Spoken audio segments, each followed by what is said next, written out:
Afternoon दोस्तों, मैं आपकी सुनीता शर्मा। मैं आज आप लोगों को ये बताना चाहती हूँ कि जो सीटेट होता है, सीटेट का मतलब उसके नाम्स क्या होते हैं, बोर्ड के नाम, उसका परीक्षा का नाम, सारा चीज़ मैं बताना चाहूँगी। फिर उसके बाद मैं आप लोगों को उसका एक शॉर्ट सिलेबस भी बताऊँगी कि कौन से सब्जेक्ट पूछते हैं, कितने नंबर का पूछता है और सब्जेक्ट के अंतर्गत कौन कौन से पॉइंट्स हमें पढ़ने होते हैं। तो सबसे पहले हम जान लेते हैं इसका संक्षिप्त विवरण।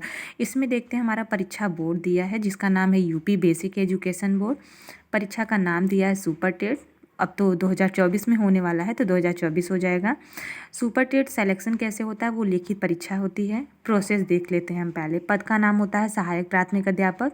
परीक्षा का मोड जो होता है वो ऑफलाइन मोड में होता है, पेन और पेपर के द्वारा, ठीक है। और लेख का नाम जो होता है super TET syllabus 2023।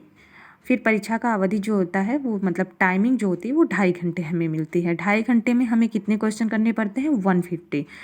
Negative marking नहीं होती है, ये सबसे इम्पॉर्टेंट चीज़ है। बहुत से बच्चों को ये कन्फ्यूजन लगा रहता है कि super TET, UP TET, C TET में नेगेटिव मार्किंग मैम होता है कि नहीं। तो जो बच्चे दे चुके हैं उनको तो पता है कि नेगेटिव मार्किंग नहीं होती है, लेकिन जो बच्चे अभी हाल फिलहाल में यूपी टेट और सी टेट का फॉर्म भरेंगे और देना चाहते हैं, जिसका फर्स्ट अटैम्प्ट है, मैं उनको पहले ही बता देना चाहती हूँ किसी भी प्रकार का कोई भी नेगेटिव मार्किंग नहीं देखने को मिलेगा आप लोगों को। तो इसलिए मैं यही सजेस्ट करूँगी बच्चों से कि जब भी क्वेश्चन आप देने जाएं, पेपर देने जाएं, तो एक भी क्वेश्चन छोड़ के ना आए। अगर आपको नहीं आ रहा है, आप एक आध दो क्वेश्चन तुक्का मार के चले आइए, लेकिन क्वेश्चन छोड़ के मत आइए। तो हम आगे देखते हैं कि हमारा विषय, इसमें कौन कौन से विषय आते हैं और कितने नंबर के आते हैं। सबसे पहले हम देखते हैं विज्ञान। विज्ञान जो आता है वो 10 नंबर का आता है। भाषा जो होता है, जैसे उसमें हिंदी, संस्कृत, अंग्रेजी, वो टोटल 40 नंबर के आते हैं, जिसमें 20 नंबर का हिंदी होता है। हिंदी हमारी मातृभाषा है और वो बहुत ही इम्पॉर्टेंट है। 20 नंबर की हिंदी आती है, संस्कृत 10 नंबर का आता है और अंग्रेजी 10 नंबर का आता है। टोटल हमारे 40 नंबर के ये हो गए। फिर 20 नंबर का हमारा गणित आता है। पर्यावरण एवं सामाजिक विज्ञान मिला के 10 नंबर का आता है।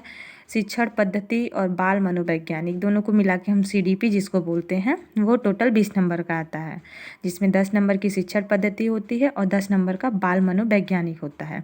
सामान्य विज्ञान एवं करंट अफेयर हम देखते हैं वो 30 नंबर का आता है। तार्किक ज्ञान जो होता है वो 5 नंबर का आता है।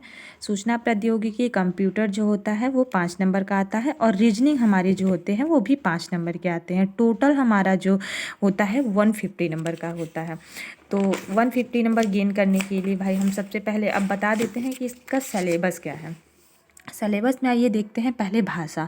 भाषा हमारा क्या होता है, उसमें व्याकरण की समझ होनी चाहिए नॉर्मली, जैसे अंग्रेजी हो गया, हिंदी, उर्दू, तीनों में से आप कोई एक ले सकते हैं, ज़रूरी नहीं है कि आप तीनों पढ़ें, ठीक। और गणित में हम देख लेते हैं हमारा गणितीय क्रिया, विभेदीकरण, दशमलव, ये सारी चीज़ें आपको उसके अंतर्गत पढ़नी है। इसको आप लोग ध्यान से देख लीजिए, वीडियो को रोक करके देख लीजिए, क्योंकि वीडियो ज़्यादा लंबा हो जाएगा, इसलिए मैं आप लोगों को पूरा पढ़ के बताऊंगी नहीं। आप लोग वीडियो को रोक रोक के देख लीजिए, ठीक है। ये हो गया हमारा विज्ञान का। और ये हो गया पर्यावरण। पर्यावरण में जैसे पृथ्वी की संरचना, यातायात, ये सारी चीज़ें हमको सामाजिक अध्ययन और पर्यावरण में पढ़ना है। फिर आ गया बाल मनोविज्ञान। इसमें आप लोग इसको ध्यान से देख लीजिए। आप लोगों को हो सकता है मेरी राइटिंग न समझ में आए, तो उसके लिए माफ़ करिएगा।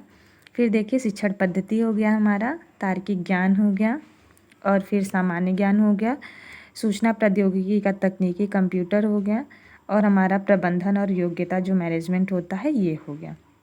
इतनी चीज़ें हो गई हमारी। तो कल से हम वीडियो को लंबा नहीं करना चाहते हैं। कल से हम आप लोगों को हिंदी की क्लास डेली रोज़ाना आप लोगों को मिल जाएगी। आप लोग प्लीज़ मुझे लाइक करें, सब्सक्राइब करें, और आप लोगों के लिए मैं बहुत मेहनत कर रही हूँ, तो प्लीज़ आप लोग इस मेहनत का फल हमें दें, और आप लोग बहुत ही अच्छे तरीके से पढ़ें और पहली बार में ही सीटेट और सुपर टेट क्लियर कर जाएँ। तो धन्यवाद।